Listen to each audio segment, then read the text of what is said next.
Hot 97. Oh my gosh, kidding. I haven't seen you in so long. Forever. How are you? I'm good. I'm chilling. Okay, so you just finished your Europe tour. Yeah. I haven't seen anybody in forever, to be honest. Really? So do you know what's going on in our country right now? Things are bad. Yeah, I try to stay on top of it, and it's not that easy when you're gone. Like, I feel like every time I go on tour to Europe, I miss everything. Stuff happens, beef happens, real news happens, like CNN news. Yeah, and then fake news occurs. Fake news occurs, all the rumors, a lot of breakups. It's all this fun stuff. Isn't it weird? Yeah. Do you hear about this when you're on tour in other countries, or is it not as, like... It's not as, like, on time. So, I'm... like, I'll get it at awkward times, like, or because of the time zone difference. Sometimes I'll get news at like 4 a.m. and go to sleep on it, and then wake up to it still going on, or it'll just be weird timing on everything. Yeah, I'm always late though when I'm in Europe. It sucks. Yeah, but that's okay. I mean, other than this administration destroying all of us and breakups, hey, life is good. Life is good, though. I'm still enjoying myself. As you should. Okay, so now that you're fresh off tour, you're back home. Now you have your song Lottery. Yes, I have. Man, I've got a lot of new music. I'm trying to keep it going this year. We got Lottery out, F With You with Ty Dolla $ign drop. So right now I got 2 records that I put out and just, introducing this EP I have to come out because I'm still working on a lot of music. I just did 30 songs while I was on tour. So I'm always constantly working and have like separate projects put aside and, for different moments. And right now I just want to get a nice, collection of songs to get people ready for the 3rd album. So this EP 7 series is kind of what that is. So is this the RSS2? Is this what we're talking about? No, this RSS2 was kind of like a mixtape. That was more for my not really day one fans, but just the ones who've rocked with you. Yeah, but it's more of the mixtape grind. I think it was a mentality thing. I was kind of setting myself back to recording at home a lot more, and just thinking about when I was recording just in the dirty hole in the wall in the hood in the closet, trying to figure it out. I kind of just wanted to mentally go back there and kind of rebuild, and I think it helped me try out a lot of different things and figure out some new sounds to look forward to. So now all the new songs that you made is for your actual EP? No, I have hundreds of songs. I had to slim down a nice group of songs to just release 7, and Swish was on there as like a bonus record because we already had that out. But I had 7 brand new records that I really had like 20 brand new records I wanted to put out at once. But I just everything is timing. I learned that sometimes you gotta wait for certain moments, wait for certain things, wait for certain singles to be for seasons. Like F With You was for the summer. I wouldn't have released that in the winter and felt like it would have had the same energy. And I've learned from those type of mistakes before. So, do you feel like there's pressure for you to constantly always make music, or like you have to? Okay, I got to put this out. Everyone else is putting music, or do you just like, all right, if I'm feeling it, I'm gonna do it? Are you at that point in your career where you just move how you want to move? I'm pressured all the time. Yeah, I think because that's where I came from and how I started. Like my career wasn't ever based off of like a hype to me. So I'm not like hyping it with the fashion game or hyping it with anything else but my music more. Like that what speaks the most for me. So I think from there, I'm always thinking about doing music at all times and always wanting to work when other people are working too. If a new song comes out and it's hot and I see some traction, I'm just like, I want to get something out too. It definitely, that competitive nature always comes in, I think, as an artist, and it's any genre. It's not like, I'm just listening to hip hop music and I'm like, I got to compete with this rapper. It's like, just as far as I look at the Billboard charts and just hits and just listen to the radio and thinking about like I need to be on the radio just as much as that person does. So I miss that feeling too. Even when I was dropping mixtape stuff that wasn't for the radio, I knew what it was for because I was missing how I was feeling as far as my presence on the internet and that wave. So it's always something new, and it's always something I want to attack. Whether it be like, nah, man, I need to get some more videos, and I need to do some more pictures. It's always something brand new every day. Do you get excited for other artists, and do you look forward to it? Like fans, for example, Kendrick Lamar's album came out. Are you still a fan of music where you still look forward to certain artists? Absolutely, you have to be. I think, and I explain that to people all the time. They're like, "What's the biggest part of trying to be successful and make it in your culture and just the game. And I'm like, you have to be a fan. You have to Right. be a fan of what's going on, what's new, what's hot, what, you know what I'm saying, other people are doing. And it kind of helps motivate you at the same time, too, if that's what you're into. But I'm always a fan. I like for people to impress me at the Yeah. same time. Like, I don't want to be the only person Yeah. making, hot music or just listening to myself. I definitely don't listen to myself at all. Like, I listen to my new music, Right. but once my stuff is out, I don't go back and I'm like, yo, let me revisit my Right, old right. album. I want to hear something new that inspires me to go in the studio and click on something else different too. So, Who are some of the artists that you look forward to when you're just like, all right, this is the drop date. I'm looking forward to it.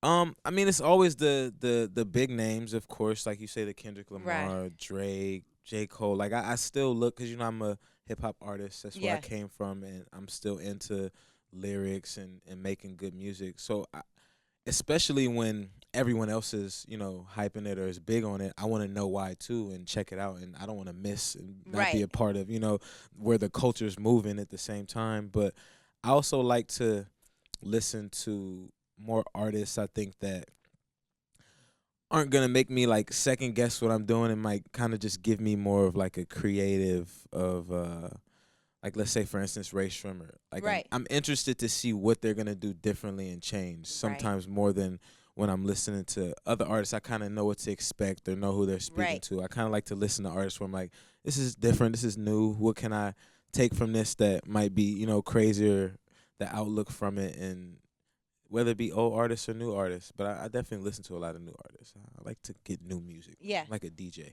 almost in a sense. Like, I hate old. I don't like oldies. I Yeah. don't listen to nothing. Really? I don't know. I don't do Okay. none of that. Like, it's like how Yeah. people, like, when they say don't buy a car that's over a certain amount of years. Like, I don't listen to music over a certain amount of years. Just like, Really? I don't drive a car over a certain amount of years. So do you not listen to like old school anything? If it's on, you'll be like, all right, but it's not like something you seek personally. Nah, I will never put it on. If it's on, crazy Biggie songs, some I grew up to, Yeah. DMX, Yeah. Tupac, whatever it may be, I'll listen to it Right. and respect it, and always, because I know all the lyrics. Whether, Right. you know what I'm saying, it's all about the Benjamins comes on. I know Yeah. every single word. I can't deny that, but I'm never been like, yo, turn on that Money Cash Hoes real quick. Yeah. Because I need that for the night to start my day. Like, Yeah. it never goes down like that. I want to Got hear it. whatever's the new freshest thing to, So get you me wouldn't going. throw an oldies R&B 90s party ever. Nah, that's what my girl does. That's what that seems like that's what everybody else does. Like, my girl does the 90s parties.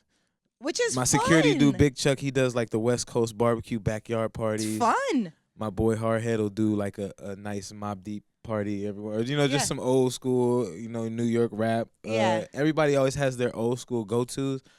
I don't really have no old school go-tos. Yeah. I exhaust it, get over it, and I'm like into the next thing. Like, Well, let me being a see. musician is probably different because you've probably heard everything a billion times. Yeah. And I'm probably have a phobia of getting stuck in like an era. Like, that's Yeah. definitely something I have a phobia of. Getting Really? like boxed into just never thinking outside of a certain genre. Because I see artists do it all the time. You see artists from 1995 still making the same music Yeah. that they was making in 95. I don't want to be that guy. Yeah. No, I feel you. You always want to challenge yourself and Yeah. growing. Right. The growth. Okay, so I remember when I saw you, you were not married yet. Booed up for sure, but you weren't married yet. And now you're married. Does it feel different? It feels different to an extent. Right. Paperwork is different. Yeah. Taxes are different. Hopefully better. Right, and everything is Gosh. better. I think everything is better. I get co-signers on everything now. But Yeah. especially with the baby, like, all my finances are better. And I think the biggest change is really, I don't know, rings. Yeah. I feel like everything is I purposely, waited until it was a comfortable moment, and so it's not like a get married and then you're learning new things Yeah. about somebody else. I guess we're learning new things about how to deal with each other, Right. but I'm not like learning something new about her. Like, oh my goodness, I didn't know you like to do that. And you know. Yeah. So it's not one of those things going on. It's just really kind of, we're learning how to turn it down. Yeah. If that's the thing. We're both learning how to not be crazy on the road. Like she went on tour with me, so we had to figure out how to be on tour and not party every night Yeah. with the Oh. baby. I know. I saw your baby come out to a couple shows. Yeah, And she stayed the whole tour. She was there for 2.5 months. She's a gosh, beast. was she over it? Nah, she loves it. She Yeah. loves to go outside, travel. She likes sound check. She Oh my likes just to gosh. have fun. She actually, I feel like she grew like year and 2 months just from being on the Oh road. my Like physically gosh. and mentally, she's a 2-year-old already. Do you feel having a baby changed your life completely? Yeah, it made me care more. I think just about not just other people, but just myself. Mm-hmm. I might drive a little better, Yeah. not as fast. Good. I just I care about actual things I'm doing. I make I have to think about certain decisions now because it's not just based on me. You know what I'm Right. saying? At first, it was like it's all me. I came in this world. I go out by myself. Yeah. Now it's like you can't really think like that when you got Yeah. a child. You gotta, you know. That is so, I can't believe you're a dad. Like, it's crazy. You're growing up. This is so insane to me right Oh now. man, if she was here now, she'd be right here. She'd grab the mic. She'd talk. She loves the camera. So, Oh my gosh, yeah. that's so cute. Do you want her to be in the industry? It's not something that I would throw on her ever. Right. But it's something that I think I can't run away from the way she acts. Yeah. Like she just likes music, likes to dance, likes to play the piano, and it's like, okay, I'll see how long it goes. But as soon as she says she wants to do something else, I'm like, let's go Yes. for it, right? Yeah. Can't wait. Let's try this. So Now, you and your wife have been together since high school, right? yeah, no, we've known each other since high school. Listen, that's still close enough. It's close. Okay, but it's I guess it's a difference because some people think about like, oh, you had a high school sweetheart and you've been Right. with this Okay, person. got it. Nah, like we knew each other in high school, probably talked, Yeah. just like talked Yeah. literally. I mean, kissed a couple times here and And there, that was it. and then literally didn't see each other for years on years on years, and then kind of linked back up in the situation, and then it just felt comfortable. We're just having fun. Did you know in high school that, all right, this is someone I would want to be with? Or was it really just talking and it's whatever? I think in high school it was still more fun. Okay. Yeah, it was still more fun. Of course, in high school, I still had standards, so Yeah. I wasn't. Yeah. I was still thinking about like, yo, if I mess with this chick, like I wasn't just out there, just slurring. But I think, You're a dude. You're doing dude stuff. yeah. But from there, of course, I had other girlfriends that I Yeah. thought I was in love with, and then you figure out, what really works for you. And I think, from there, it just came together. We never really was like, yeah, we boyfriend and girlfriend, nothing like that. It was just natural, just coming Yeah. together. And I noticed that every time I've seen you guys together, it's very organic. It was never like boyfriend, girlfriendy. It was more like homies. Right. You know what I mean? Always been having fun. That is so awesome. How did you know she was the one? Was there a moment where you're like, you know what? Yeah. Yeah, I think it's definitely an accepting moment Yeah. where you have to make a decision to just be focused on being a good guy. Yeah. Yeah. How has that been though? As far as like, I mean, so many, for me, we don't see a lot of people get married in our industry, in our field. What made you decide like, yes, I'm going to do this. Let's go. It's a very mature thing to do. Stepping up. It was kind of like at that point, what are we doing then? It's been a minute. It's been some time. I put some time on it too. Like some people don't get to go that long without having that much pressure. And I think it was not having the pressure thrown on me leaves it open for the guy mentally. I think a lot of ladies don't know. It's like you're sitting there. It's like she's not even pressuring me. This is chill. I mean, it's a little bit more deserving, I guess. I don't know. You know what? I think that's really good advice. But here's a problem. Like, I feel like sometimes us women, we overthink things like, okay, so if I don't mention it, maybe he thinks I don't want to get married. But then if I mention it, it's like, oh, now it's pressure. What would be your advice for someone who wants to hint to her significant other, but doesn't want to pressure him, but she does, doesn't want to always be that cool? What were the pickup hints for you? Because I really do feel like your wife was very cool. I think the pickup hints, it was just, I don't know. I guess like I said, when it's like not being pressured and then they act like it doesn't matter but it does matter. Like, you know it matters. Like, you see, it's like a mind game. So you see them watch other people get married or watch movies, cry, do certain stuff, but then they go, but it's cool. We could just go to the courthouse, and if you ever really wanted to, and you'd be thinking like, oh, really, we could. And then you had a wedding, and then after the wedding, you're like, yeah, we should have went to the courthouse. But she said it instead of spending all this money. Nah, yeah. but it's one of those. I'm somebody who I've been a romantic like my whole life. Right. But it's like I'm like low key a romantic. I'm right. not like in everybody's face a romantic. I'm like behind the scenes, best Valentine's Day ever type guy. And I think it's just that putting together the wedding and seeing the happiness in that whole situation. Did you actually put it together more so? I funded it. And I was like, I oversaw it. Yeah. And agreed on a lot of things. You but were a groomzilla. I think putting it together is really letting them do whatever they want to do. Right. That's the best way you could put it together. Was it exhausting? Oh, yeah, yes. Really? Super exhausting. Because it's just, you're dealing with, well, it depends on how much people you put in your wedding. I was dealing with like over 100 people, and you got to take care of everybody. I'm surprised that I was even able to say hi and shake everybody's hand at the end of the night. But I actually did. Everyone ate good, had a great time. Probably had, a lot of people say they had the most lit time they've ever had all that year. Yeah. I made sure we spiked some punch. And make sure we all had some fun. Any highlights from your wedding that you're just like, it could be anything? Any highlights from the wedding? Yeah. Because I remember when we first saw it, was like almost a surprise. We were just like, oh. Wow, good for him. Highlights from the wedding. I mean, besides, the actual, you may kiss the bride now. It's over relief.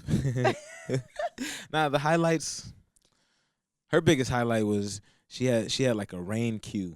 Yeah. So like when she walked out, the rain cued and like lightly sprinkled enough not to mess up your clothes. But look cool. And then as soon as she hit the altar, it went off. And I was like, and they said that was like good luck. Like, and I was like, oh, that's cool. So that's a highlight. I got the good luck sign. Wow. So, that was just. Yeah, it was just random. It was a sunny day, and then she came out and then it rained, and then she stood back on the thing and it stopped raining again. Me? And I was like, that's weird. But yeah, it happened like that. That's kind of creepy. A little creepy. But I'm going to take it as good luck. Yeah, it was good luck. It's like that 1 in a million. Has to be good luck. You can't right? make that up. Movie. Oh, the highlight. I made all my friends cry. That was the highlight. Who cried the hardest? Call them out. I'm curious. I didn't get to see. I just heard. Yeah, I heard everybody cry boo-hoo because I might have cried a little tough, and I couldn't hold it in, and everybody else cried and had a moment. But they were like, yo, the guys was boo-hooing. Was there anyone that everyone was talking about like, yo, you won't believe so-and-so? But I mean, at the end of the day, Big Chuck is like 325, 6'5", so he was crying. And, I don't know if he could hear me or see me. Tears. Oh, my gosh. That is so sweet. This is so right when you guys got married, then you just went on tour and did your thing? And then, no. I got married. Well, no, I guess I did. Because, I had my daughter first. Right. I took a lot of time off. Then I got married and then took probably like a couple months off just to get that settled in. Right. I bought a new house at the time. There was a lot of stuff going on. And then it was tour time. I had to make up for that wedding. We had to stack back up out here. Yes. Yo, I love it. So now we're focused on what? Because you're back from tour. Are you just getting ready to get focused on the album and then re-up another tour? Or where are we going from this point? Focus is really music. I feel like the music brings everything along. It brings the tour along. It makes everything make sense. I don't want to just go on the road and it not be a purpose or just not the energy not feel right. So for me, it's always timing. And right now, I just want to get music out. I think the biggest thing for me is getting this EP out on 5/5 and then going straight to the album. And then hopefully, the way I'm looking at it, by the end of this album process, by the end of the year, be looking forward to the next one for the next year at the top of the year. So really just want to outwork myself more than I've ever worked before. And I definitely had one of those big years where I did that crazy and it wore me down. But I think I learned some things and I could figure out how to balance that a little bit better. So I want to probably have one of the best years that I've had so far this year. That's so great. Well, I'm so happy to see you. I'm, of course, excited for your projects, the music. You stay working. Stay working. Trust me, it's going to be crazy this year. Oh, gosh. My music, features, TV Any features stuff. you could tell us about? No. No? You don't want to jinx it yet? Nothing that's not out yet. I got this the Axwell and Grosso song "I Love You," which is going crazy right now. Right. It's on the dance music chart, so it's dope to have different songs and Absolutely. different genres. I got a record on the pop charts with Little Mix called "Touch." Nice. Got a lot of different records we trying to do. I don't want it to just be a hip hop thing. I'm trying to have overall all genres. I want one song in every genre this year. I love that. That's a lot of work, man. It's good. Let's get it. I'm ready. Thank you so much for stopping by, and congratulations on being a father, thank you. a husband. I am so proud of man you. out here. You are so growing up. I can't deal with this right now. I remember our very first interview. You've come such a long way. I'm happy for you, man. Thank you. It's good to see you. Thanks for coming by. Always.